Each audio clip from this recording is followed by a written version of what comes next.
भगवान जगन्नाथ ने क्यों खाई मछली? दरअसल ओडिशा में कुर्मा नाम की एक बूढ़ी महिला जब एक दिन जगन्नाथ जी के मंदिर गई तो वो उनके प्यारे रूप को देखकर मन मोहित हो गई। फिर उन्होंने जब भगवान को चढ़ाए हुए प्रसाद को देखा तो वो हैरान रह गई, क्योंकि प्रसाद में ज्यादातर चीजें मीठी ही थी, मसालेदार तो कुछ था ही नहीं। वो महिला एक मछुआरन थी तो वो रोज मछली खाती थी। तो उसने सोचा कि जगन्नाथ जी को भी मसालेदार मछली का भोग देना चाहिए। तो उसने पूरे श्रद्धा भाव से मछली को केले के पत्ते में लपेटकर भगवान के भोग के लिए ले गई। और जैसे ही कुर्मा मंदिर के दरवाजे तक आई तो मछली की बदबू सुनकर पहरेदारों ने उसे डांट कर रोक दिया और उसके पत्तों को डंडे से मार कर गिरा दिया। लेकिन जब वो पत्ते जमीन पर गिरे तो उसमें से पका हुआ कटहल निकला, जिसे देखकर कुर्मा को अपनी आंखों पर विश्वास नहीं हो रहा था। और फिर सब ने कुर्मा से माफी मांगी और उस भोग को जगन्नाथ को चढ़ाने के लिए दे दिया गया। और भगवान जगन्नाथ जी के प्यार को देखकर कुर्मा उसी दिन भगवान की बहुत बड़ी भक्त और शुद्ध शाकाहारी हो गई और वो प्रतिदिन भगवान के भोग के लिए पके हुए कटहल का भोग लगाने लगी। ये तो हमारे जगन्नाथ जी का प्यार है। तो आओ सब मिलके बोले जय श्री जगन्नाथ।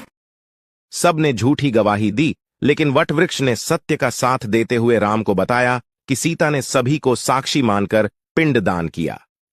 तब जाकर श्री राम आश्वस्त हुए। झूठ बोलने के कारण माता सीता क्रोधित होकर सभी को श्राप दे दिया।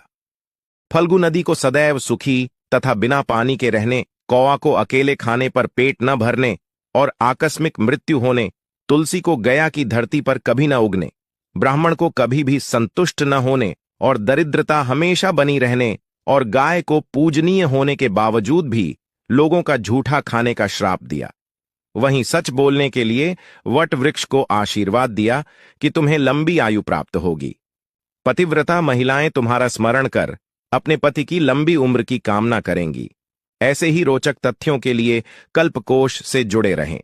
जय श्री राम। कहते हैं कि भानगढ़ की राजकुमारी रत्नावती बहुत खूबसूरत थी। उस समय राजकुमारी खूबसूरती की चर्चा पूरे राज्य में थी। उसी दौरान वो एक बार किले से बाहर अपनी सखियों के साथ बाजार में निकली। बाजार में वह एक इत्र की दुकान पर पहुंची और इत्र को हाथ में लेकर उसकी खुशबू सूंघ रही थी। उसी समय उस दुकान से कुछ दूरी पर सिंधु सेवड़ा नाम का व्यक्ति खड़ा होकर राजकुमारी को निहार रहा था। सिंधु सेवड़ा उसी राज्य का रहने वाला था और वो काले जादू में महारथी था। राजकुमारी के रूप को देख तांत्रिक मोहित हो गया था और राजकुमारी को हासिल करने के बारे में सोचने लगा। जिस दुकान से राजकुमारी के लिए इत्र जाता था, उसने उस दुकान में जाकर रत्नावती को भेजे जाने वाली इत्र की बोतल पर काला जादू कर उस पर वशीकरण मंत्र का प्रयोग किया। जब राजकुमारी को सच्चाई पता चला तो उसने इत्र की शीशी को पास ही में एक चट्टान पर फेंक दी, जिससे शीशी टूट गई और इत्र उस चट्टान पर बिखर गया। फिर चट्टान सिंधु सेवड़ा के पीछे चली गई और उसे कुचल डाला